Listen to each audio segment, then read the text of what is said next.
everyone to the first annual Elevate Spelling Bee. My name is Bert Beans and I'll be your host for this evening. I like long walks on the beach, a good film, and have a fiery personality. Alright, let me introduce you tonight to our three finalists who conquered great feats to fill these seats. What a rhyme. Sitting in chair one tonight is none other than the Gary Pinochle of Ithaca, New York. Gary is a three-time winner of the National Spelling Bee and looks to be a front-runner in this competition. Our next contender is our not-so-front-runner, Bradley Finnegan. Bradley has no prior academic accomplishments and is currently in the middle of a cheating scandal with the National Spelling Bee Association of America. Things are not looking good for Brad. Our final contestant of the night is none other than Jeff Reining.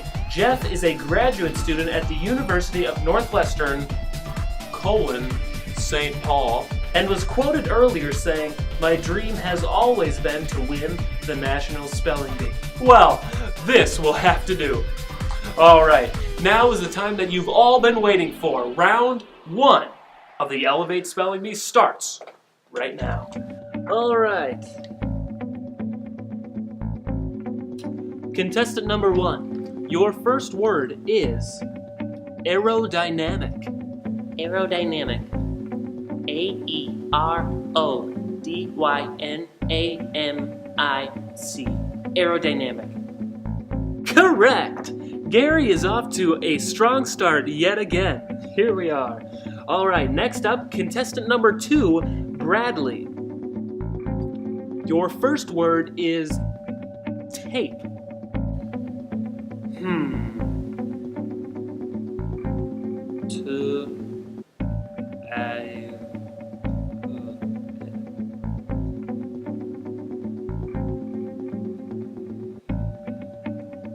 Language of origin.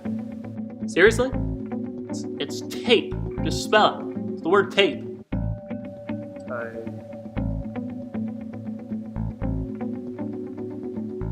Tape. T-A-P-E. Tape. Correct. Alright. Woo! That's my boy! Hey, he's cheating. He has an earpiece in.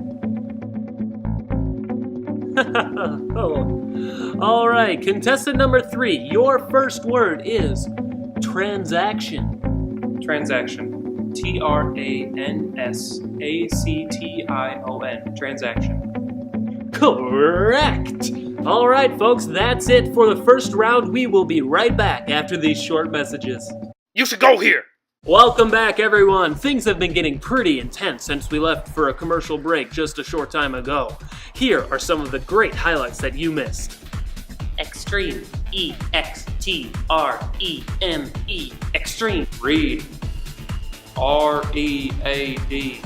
Read. Before. B-E-F-O-R-E. Before. Dresser. D-R-E-S-S-E-R. Exit. D-X-I-T. Dancing. D-A-N-C-I-N-G. T-E-L-E-V-I-S-I-O-N. C-A-R-D. R-E-S-P-E-C-T. Alright, now that you've been all caught up with the action here at the Spelling Bee, we're going to get right back out to the floor to contestant number one, whose next word is there. Could you use it in a sentence, please? They're my best friends in the whole wide world. Part of speech? It is a contraction of a pronoun and a verb. Okay, there. T-H-E-R-E. There. That is incorrect. The correct spelling was T-H-E-Y''R-E.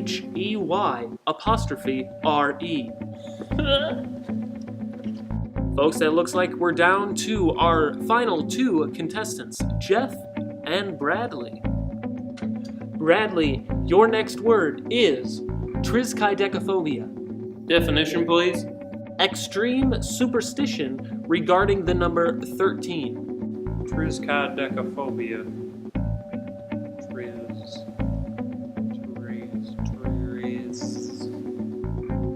Paul, I'd like to phone a friend, preferably one with Google. First of all, my name is Bert, not Paul. And second of all, you cannot phone a friend because this is a spelling bee and not Who Wants to Be a Millionaire. Oh, okay, yep. Alright, then I'll take a spelling help for 400, James. Nor is this Jeopardy. What is tricycle phobia? You must spell the word, Bradley.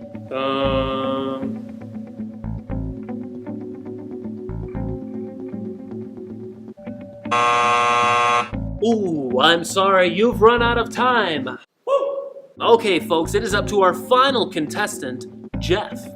Jeff, your final word for the win is baguette. All right, come on, Jeff. You can do this.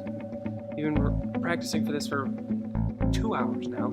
You're fine. I mean, you're a catch, obviously. Don't let Brad's dad distract you. All right, you can do this. Let's go. Let's win this spelling bee. Your word, baguette. Place of origin. France. Could you say it in a French accent? You just say baguette.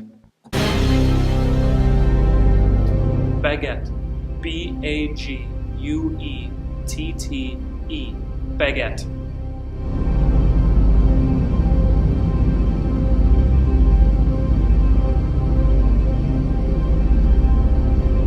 That is correct! Yes! I did it! Elevate Spelling Bee King! Woo!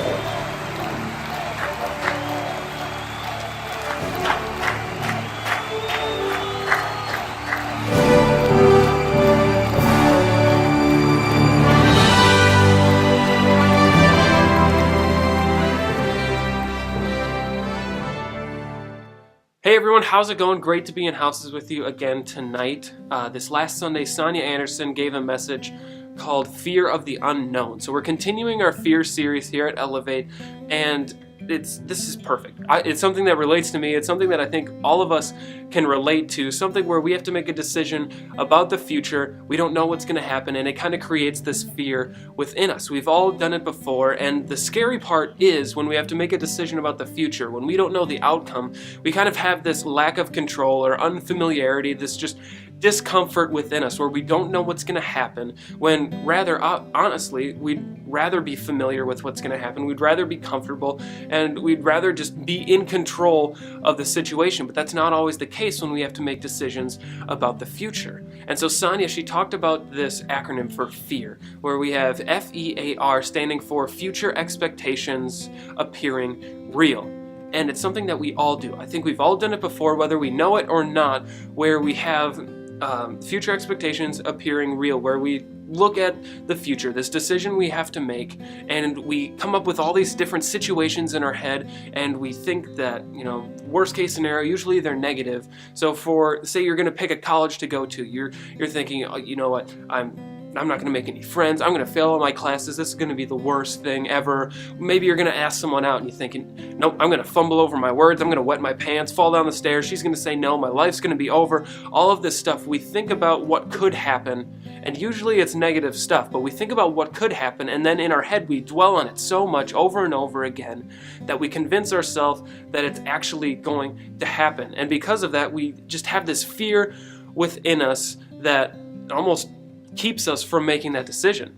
Like, it's a crippling fear. But Sonia, she emphasized this point, and it's so important that we know this, is that God is with us all of the time. God has this plan for us, and He has it under control. When we think about future decisions we have to make or things that are unknown to us, God already knows them. He already has a plan for it, and so there's no sense in us worrying or coming up with these worst case scenarios, because honestly, those worst case scenarios aren't going to happen. This fear of the unknown, it's not going to play out as terrible as we think it might, unless maybe you're in the Miss Universe pageant, then maybe that could be the worst case scenario when they announce the wrong name. But other than that, usually you're not going to get worst case scenario. And I think it's so important that we remember that God is with us, because even when you're thinking of the future, you have this fear of the unknown, of what's going to happen in the future. We always have the comfort of knowing what God did for us in the past. Sometimes it's so easy to forget what God has done for us and how He's guided us to this point in our lives that we think for some reason that He's going to just drop everything and forget it and say, no, I brought you this far, you're on your own, kid. Like, that's not how God is. We look at Israel as they were brought out of Egypt and through many miracles later were brought to the promised land, and then all of a sudden they just forget all of that stuff happening. They forget what God did for them, and they just decide, you know what, why don't we just go back to what we know because that's comfortable. At least we know what's going to happen. With this whole future thing, I don't know what's going to happen. And so for us, as we think about the future, we need to look at God's consistent presence in the past. Just He's always been there for us. He's led us to this point. Why wouldn't He bring us further into the future? He's going to be with us for our entire lives, and we can rest and have comfort and peace knowing that. Maybe we don't know exactly what's going to happen in every situation in the future, but what we do know is that we have a God who loves us and is with us every step of the way. Amen.